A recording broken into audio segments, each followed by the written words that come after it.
Mistress Vania Changes Jobs, Episode 14.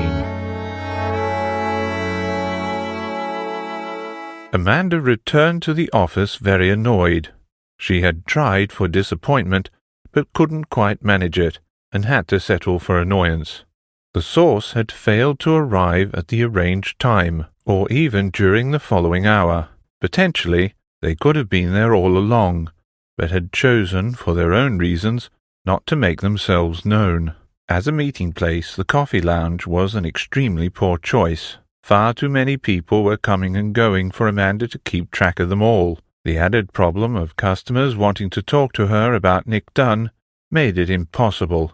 The final cruel blow was the awful coffee. At first she thought it might be tea with powdered milk. The next possibility was roasted chicory root. Amanda was certain coffee beans played only a minor role. Back in the offices of Hapton Shufti Standard, Amanda fell into the large desk chair. The room was quiet. After the noise of the coffee lounge, she needed a peaceful place to stop and collect her thoughts. She sent a one-line email to Hank explaining that the source failed to show. Next, she checked her emails and online user contributions for the missing person story. There was no activity, nor was there any activity in the readers' comments for the story about Roger and the internet dating. The story was drying up. She could feel it getting away from her. She had spent all morning with no result. This was at the expense of other more productive things she could have been doing to find Roger. When Amanda leaned back in her chair, she looked at the ceiling. She did not notice that the smoke detector was different from the one that was there this morning. Amanda was frustrated with the total lack of progress, without any lead on Roger. Leaving the office, she drove directly to a hardware store. A sales assistant in his 40s stood and stared at her with quiet patience. "I have recently moved into a house," said Amanda. "It's not my house. Well, I'm currently living there. It's owned by the company I work for, so I'm supposed to be there. Anyway, the person who used to live there is gone. He's dead. He died. And he locked this door with a padlock, and there are all these keys, but none of them fit. Do you have something that picks locks?" "I'm pretty sure selling tools for breaking into locks would be illegal," said the sales assistant, "unless you're a locksmith. You could try the internet. That's usually a very good place for buying things that are illegal." "But it's my lock," said Amanda impatiently. "Are you telling me I can't pick my own lock?" "Even if you did have tools," said the sales assistant, "you need to know how to use them. People who design locks are quite good at it. It's quite hard to pick a lock, especially if you don't know what you're doing. You could always call a locksmith."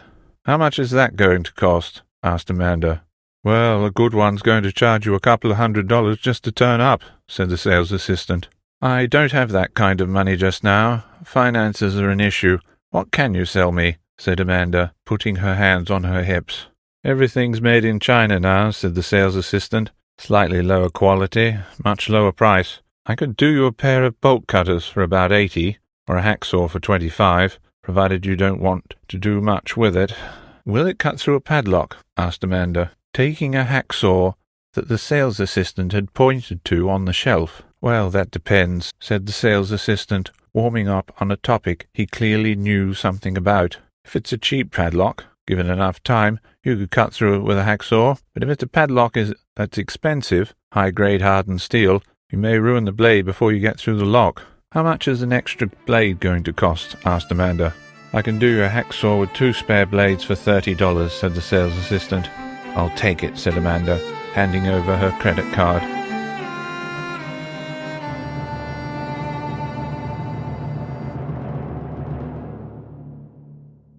Riko had serious concerns about leaving Roger tied up. A rope master never permanently damaged the person who they were binding. Roger's size meant he was a constant challenge. Cutting off circulation to limbs was a real danger. Riko knew the warning signs. So, as a precaution, she untied Roger. Instead, she handcuffed him to a length of chain. The other end of the chain was fastened to a heavy metal ring that was fixed into the cement floor. This gave Roger a range of movement. He could reach the faucet that provided water to the cellar. He could remain hydrated, even though he did not like drinking water and preferred soda.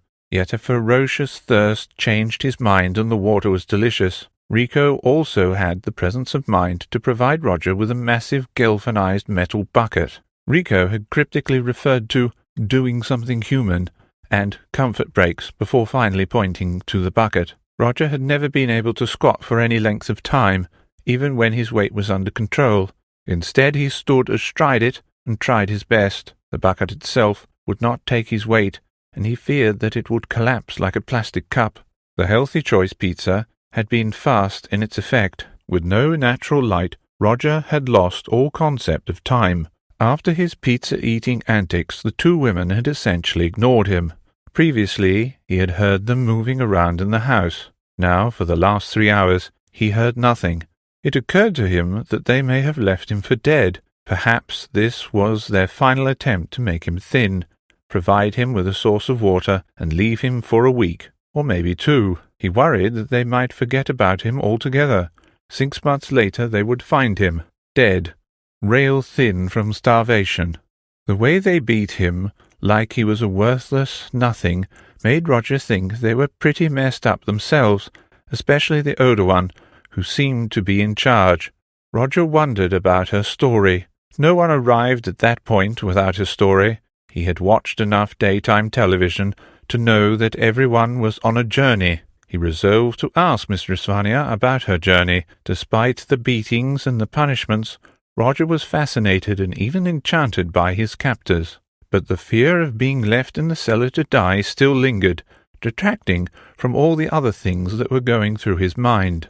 Even when things were looking so bleak, chained and mostly naked in his underwear in a cellar, he drew on the joy that he felt when he realized that Mistress Vania did not want to harvest his organs for transplant and profit.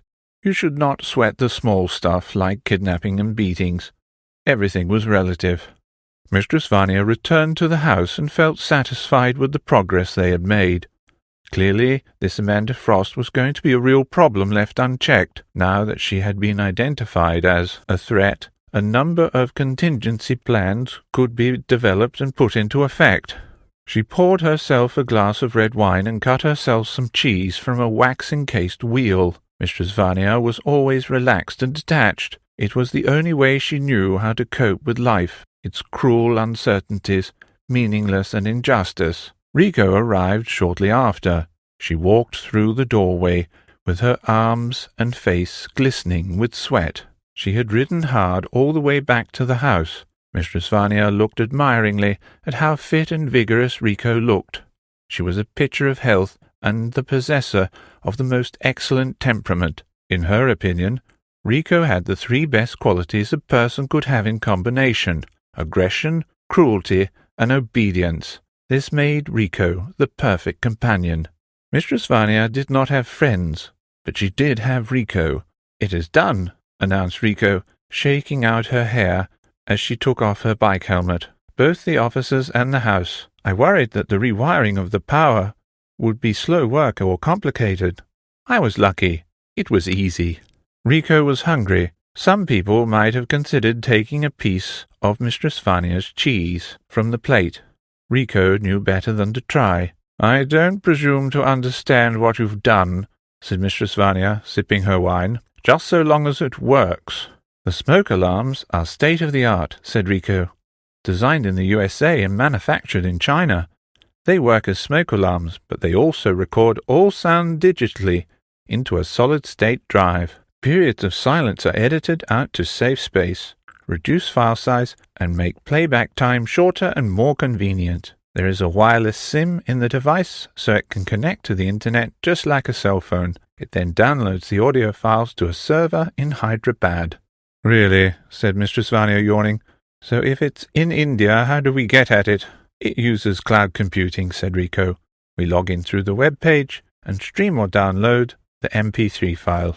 "It has been more than 30 minutes, said Mistress Vania. "Let me hear something." Riko used her phone to connect to the website and log in. There was already one file uploaded from the office of Hapton Shufti Standard. The high treble of the phone's speaker produced a synthesized female voice, announcing the date and time, followed by a tone, followed by Amanda muttering to herself about an email she was reading from Horace. "I've had it up to here with Nick Dunn's stories," said the recorded voice of Amanda. "You can go to hell, Horace. I'd rather write about lost pets or sewage policy, or consumer reports on the best deodorant." The recording ended with the alert tone, indicating the end of the audio file. "That's it?" asked Mistress Vania. "That is all," said Riko. "It only records when there is sound. If the conversation is short, then that's all the sound there is to hear. The rest of the time, she was either not in the room or not talking. There is an embedded system in the chip that can tell the difference." "I want you to monitor these recordings," said Mistress Vania. "My research said that she has a fine record as an investigative journalist. It is possible that she could find us. That would be very bad for everyone concerned. It would be especially bad for Amanda Frost." Riko's eyes strayed from Mistress Vania to a large box that sat by her chair. "It's addressed to you," said Mistress Vania, anticipating Riko's question. "I didn't open it." "Perhaps it is my robot," said Riko, dropping everything and running to the package. "I ordered it from Japan. Express air courier. It can be used for both work and leisure." Inside the box was indeed a robot. It was round and roughly 4 times the size of a basketball. For mobility, it had 3 tracks like a small tank. The body of the robot was white and pink, with eyes and a mouth. It had the appearance of a frilly apron that was a decal attached to the bodywork. It had telescopic legs, connected to its basketball body with its tank track feet. Its short arms were also telescopic. Riko took a small brick-like battery pack and inserted it into the base. The machine came alive, beeped, and spoke. "Who is calling?" said the robot in a childlike electronic voice. "Riko!" shouted Riko. "How are you?" asked the robot. "Fine, thank you," shouted Riko, jumping up and down. Mistress Vania viewed the machine with a faint look of disdain. "It speaks to you as though you are making a phone call. What does it do?" she said. "Its name is Roberta," said Riko, stroking the hard, shiny shell of its round body. "It is a geriatric assistance robot. Old relatives are becoming a burden for busy people in Japan, but we are still very respectful and want them to be happy. It makes conversation and dispenses medicine." By way of demonstration, Riko left the room and returned with a box of popping candy. She opened the top of the robot's head, which had a flip-top lid. The robot's head and body amounted to the same thing. Riko emptied the entire box into the unit and closed the lid. Riko operated a small touch screen on the back of the robot and specified the size of the candy. "Hello," said Roberta, and spun round 360 degrees. "I don't think it's fully calibrated for Japanese," said Mistress Vania. "Maybe it's detected its location and wants to speak in English. Give me an aspirin." Mistress Vania shouted the command loudly and clearly. Immediately, the machine turned on its tank tracks and faced Mistress Vania. "Please call an ambulance," shouted Roberta, as she drove towards Mistress Vania. "I don't think an ambulance will be necessary," said Mistress Vania, looking at the machine suspiciously. Riko looked on in terror as the robot arrived at Mistress Vania's feet. It raised itself up on its telescopic legs. With a whizzing of actuators, its short arm also extended telescopically. "No!" shouted Riko, with a plaintive cry.